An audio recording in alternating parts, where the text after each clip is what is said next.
संत सदगुरुदेव की सेवा में अपने जीवन को समर्पित करना बहुत कठिन बात है।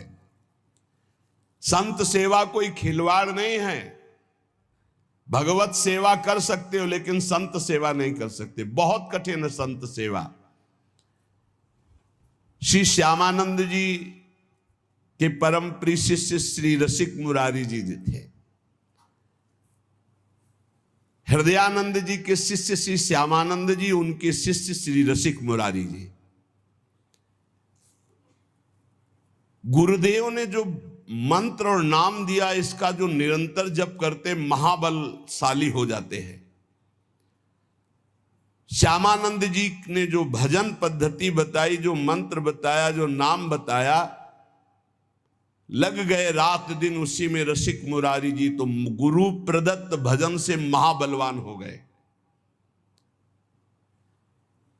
जो भजन से युक्त होता है, गुरु प्रसाद गुरु कृपा होती, उसी के द्वारा भक्ति का अद्भुत प्रचार होता है।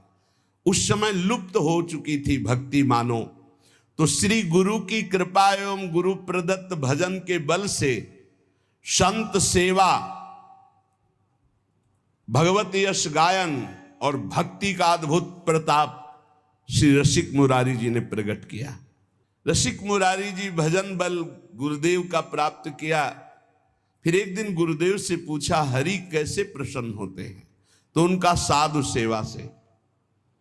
यदि साधु सेवा नियम पूर्वक, दैन्यता पूर्वक, भाव पूर्वक की जाए तो भगवान संतों की जिह्वा से ही प्रसाद पाते हैं।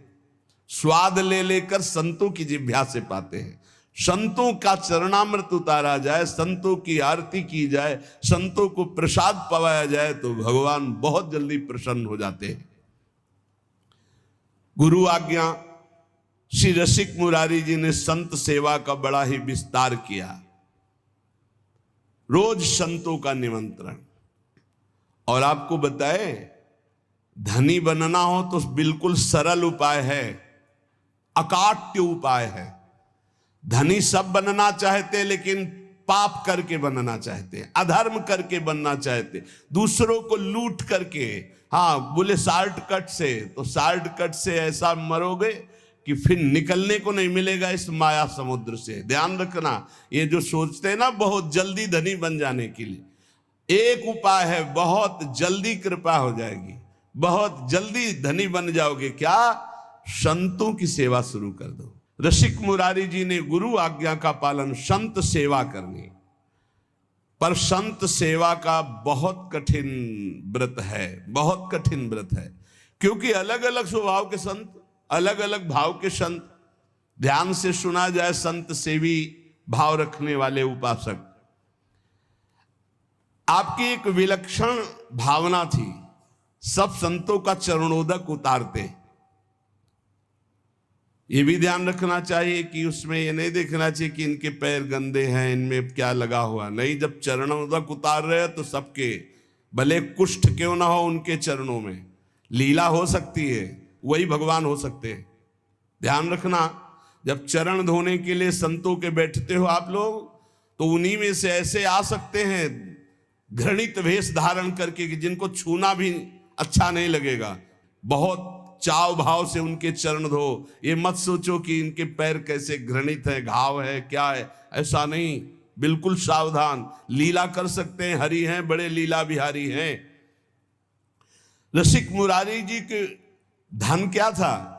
संतों का चरण उदक भर भर के माट में ऐसे ऊपर विराजमान किए आसन पे, और रोज उनकी परिक्रमा, रोज साष्टांग दंडवत, और रोज चरणामृत पान, रोज चरणामृत उतरवाना और संतों को भोग पवाना। संतों के चरणामृत में किसी भाग्यशाली की निष्ठा होती है। मटकों में भर भर के रख के जैसे कोई अब संपत्ति रखता है, ऐसे बड़ी कृपा है, गुरुजनों की बड़ी कृपा है जिनको संत चरणामृत में, उसकी पूजा करते, आरती उतारते, परिक्रमा करते, दंडवत करते संतों की चरणामृत की। चरणामृत की निष्ठा वैष्णव जनों की ये निष्ठा होती है। चरणामृत से बहुत दिव्यताएं प्राप्त हो जाती, बहुत दिव्यताएं प्राप्त होती है। जब तक गुरु वचनों पर विश्वास नहीं होता तब तक बल नहीं आता अध्यात्म का। आपके हृदय में संत वैष्णवों के प्रति अपार सुख देने की भावना आ गई, क्योंकि गुरुदेव ने कहा संत सेवा में ही भगवान की प्राप्ति होगी, भगवान की प्राप्ति होगी। श्री प्रियादास जी कह रहे कि रसिक मुरारी जी की संत सेवा की महिमा का वर्णन या संतों के प्रतिभाव का वर्णन एक जिह्वा में कैसे करूं, मतलब इतनी अपार संत सेवा की भावना, मेरी बुद्धि थकित हो जाती इनकी महिमा देख करके संत सेवा की। आप बड़े समारोह से श्री गुरु उत्सव मनाया करते थे, उसमें पूरे दिन कथा कीर्तन सत्संग भोज भंडारा होता रहता था, सब संतों को बड़ा सुख प्रदान करते थे। यह उत्सव 12 दिन तक लगातार गुरु उत्सव चलता, 12 दिन भक्तों की भीड़ रहती, जो देखने में अत्यंत आनंद प्रदान करने वाली होती है। उत्सव चल रहा था संत सेवा का, प्रसाद पवाने के पहले सब संतों का चरणामृत उतारा जाता था और सीधे वो चरणामृत रसिक मुरारी जी के पास जाता और वो चरणामृत पी करके प्रफुल्लित हो जाते। आज जब संतों का चरणामृत दिया गया तो रसिक मुरारी जी बोले, क्या बात है, आज संत चरणामृत में मुझे वो प्रफुल्लता, वो आनंद, वो स्वाद नहीं मिला। जितने वहां उपस्थित थे सब लोगों ने पान किया, उनका नहीं है तो वैसे ही जैसे रोज उतरता है, उनका नहीं, आज हमें स्वाद नहीं मिल रहा है, संत चरणामृत का हमें आनंद नहीं मिल रहा है। भला और लोगों की स्थिति क्या कि वो इस बात को जान पाते। आपने कहा कोई अपराध कर दिया संतों का, किसी संत के प्रति तुम्हारी घृणा बुद्धि हो गई, इसलिए चरणामृत उतारने पर भी आज स्वाद नहीं मिल रहा। बुलाओ चरणामृत उतारने वाले संतों को। बुलाया गया।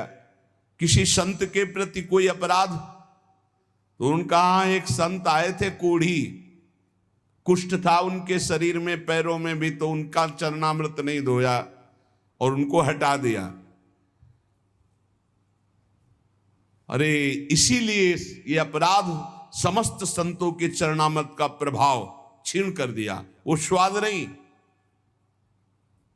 भगवत प्रसाद चरणामृत का दिव्य स्वाद तो निष्ठावान पुरुषों को ही अनुभव में आता है। स्वयं रसिक मुरारी जी उठे और उन संत की खोज की, उनको बुलाया और उनका चरणामृत उतार कर, सोचो पैरों में गलित कुष्ठ मवाद आदि, निष्ठा काम करेगी। शिष्यों ने तो इसीलिए हटा दिया था कि ये चरणामृत गुरु जी के पास थोड़ी पहुंचाएंगे। स्वयं रसिक मुरारी जी ने चरणामृत उतारा और चरणामृत पान करके नेत्र प्रवाहित करते हुए कहा, आहा आज स्वाद आया है। ये संत निष्ठा, ये संत निष्ठा, संत सेवा बहुत कठिन है, ये बात ध्यान रखिएगा। हो सकता है आप चरणामृत उतार रहे हो और आपको लात मार दें। कैसे उतारता है, इतनी जोर से उतारता है चरणामृत, आपको हाथ जोड़ के ही खड़े रहना है, खड़े रहना है। जी जी क्या, दुष्ट कहीं का, पाखंडी कहीं का, बोलना नहीं है। भगवान है, वो आए हैं तुम्हारी परीक्षा लेने के लिए। जो भगवान के चरणारविंद की प्रीति प्राप्त करने के लिए भगवत भक्तों की आराधना करते हैं, उनमें मान नहीं रहता। ये बहुत सूक्ष्म विषय है। सब ही मान प्रद आप अमानी, मान रहित हो जाना। एक बार रसिक मुरारी जी राजाओं के समाज में विराजमान होकर के यही बात कह रहे थे कि बड़े से बड़े साधन से जो प्राप्त नहीं होता वो संत सेवा से प्राप्त हो जाता है। जो मनोयोग पूर्वक संत सेवा करता है उसको बड़ी ऊंचाई की स्थिति प्राप्त होती है। इतने में बड़े राज समाज में बैठकर एकांत में चर्चा करो, उधर संत सेवा और हल्ला मचा, गाली गलौज ये सब। देखो ये ध्यान रखने का विषय है, संत सेवा में भगवान ऐसे ही लीलाएं करवाएंगे जिससे तुम्हें दोष दर्शन हो जाए। एक संत भगवान बोले पत्तल लगाई, बोले एक पत्तल और लगाओ। बोले किस बात के लिए, एक ही पत्तल में तो सबको पाना होता है। बोले एक पत्तल अभी पाएंगे और एक पत्तल शाम के 4 बजे उस समय पाएंगे। सोटा काम है, सोटा भांग उसी से घोटते थे। अब उतर नहीं देंगे हम तो गाली गलो, लड़ाई झगड़ा। अरे बड़ी विचित्र, भगवान की सेवा तो शांति से भगवान करवा लेते हैं, भक्त की सेवा बड़ी विचित्र, बड़े विचित्र विचित्र भक्त है। अब वो संत जो है पारस मांग रहे थे, डंडे का, सोंटे का पारस। परोसने वाले लड़ गए। अब वहां वो उपदेश कर रहे थे कि संत सेवा महान भगवत प्रभु। उन्होंने कहा घर ही में, तुरंत उठ करके आए, सबको शांत करते हुए आए और कहा। अब वो समझ गए कि मान थे यहीं के। अब कहा भगवान आप नाराज क्यों हो रहे हो? गुस्सा आई उनको। तो जो खीर और सब्जी सब परोस गई थी, पूरा पत्तल उठाया, मारा मुंह में उनके। वो ऐसे लिए और कहा भगवान वैसे तो रोज शीत प्रसादी बाद में मिलती थी, आज तो आपने डाल। तनिक भी क्रोध नहीं किया। जानबूझ करके कोई अपराध करो मत। यदि तुम्हें वो पीट देते हैं और हमें ये सुनने को मिलता है कि आपने कुछ नहीं कहा, आपको 2 थप्पड़ मारे, तो हमारी छाती फूल जाएगी। अगर ये सुनने को मिला कि 4 जवान चढ़ के खूब, तो हमको रोना आएगा कि हमारी बात तुम नहीं समझ पाए। मेरे प्रभु आए और तुमने प्रभु के साथ, बिल्कुल प्रभु हैं, सब में प्रभु हैं, फिर साधु में तो है ही है। और जहां साधु सेवा होती वहां लीला ऐसी करेंगे प्रभु। इसीलिए बहुत साधु सेवा कठिन व्यवहार है। रसिक मुरारी जी के मुख पे पूरा पत्तल मारा। गुस्सा जानी चाहिए, लेकिन उन्होंने ऐसे एक सीत भी नहीं गिरने दिया। और इतना ही नहीं, रसिक मुरारी को कटुवचन गालियां भी देने लगा खड़े होकर के। महात्मा अपने सब जनों को रोका और कहा कि बड़ी कृपा हुई, आज हमें शीत प्रसाद मिला, आप तो बहुत करुणामय हैं। 2 पत्तल लगाओ। 2 पत्तल लगाए और अपने संत से कहा तुम्हारे अंदर सेवा का भाव नहीं, आज से तुम्हारी परोसने की सेवा से तुम्हें बहिष्कार किया जाता है, निकाला जाता है। ऐसे संत के साथ बर्ताव करते हैं। अब संत सेवा में जिसकी प्रबल निष्ठा होती है, वो कभी संतों में दोष दर्शन नहीं करता। और संतों में दोष दर्शन ना हो ये बड़ी कठिन बात है, क्योंकि उनके व्यवहार ऐसे होते हैं, व्यवहार होते हैं। बड़े बिलक बिलक संत होते हैं, बहुत बिलक बिलक संत होते हैं। एक दिन रसिक मुरारी जी ने सुना कि सामने वाले बगीचे में संत समाज आई हुई है, मंडली। तो आप बड़े भाव से दर्शन करने के लिए चले। संतों के लिए बहुत सावधान होकर के जाइए, उनके प्रति दोष दर्शन न हो तो संत दरस जिम पातक, दर्शन मात्र से पाप का नाश हो जाता है। अब उनमें एक संत हुक्का पी रहे थे, जे भी देखा रसिक मुरारी जी तो तत्काल हुक्के को छिप। रसिक मुरारी जी की बहुत पैनी दृष्टि से देखा कि ऐसे समय में आ गए कि संत को संकोच हो गया। बहुत उदार हृदय के थे। आपको आते देखकर कि इतने महान संत आ रहे हैं, क्या सोचेंगे कि संत मंडली में संत जन हुक्का पीते हैं। जहां रसिक मुरारी जी को देखा तो उन्होंने हुक्का छुपा लिया कि ये क्या कहेंगे इतने बड़े संत, ये भगवान की लीला है। ऐसा कुछ समझ लो कि जैसे अपने सुंदर बालक को मां श्रृंगारित करके एक टिकुली लगा देती है काजर की, ऐसे ही कुछ समझ लो कि कुछ लीलाएं ऐसी सिद्ध पुरुषों में होती कि वो नजर न लगे, बस वो ढिठौना। बिल्कुल संतों को समझ पाला। अब उनको जब रसिक मुरारी जी की दृष्टि पड़ी तो उनको संकोच हो गया कि अरे मैं गलत समय पे आ गया। संत भगवान को ऐसा, वो ऐसे करके वहीं बैठ गए। मानो भारी पीड़ा हो गई, पीड़ा हो गई। क्या हो गया, क्या हो गया महाराज को, क्या हो गया?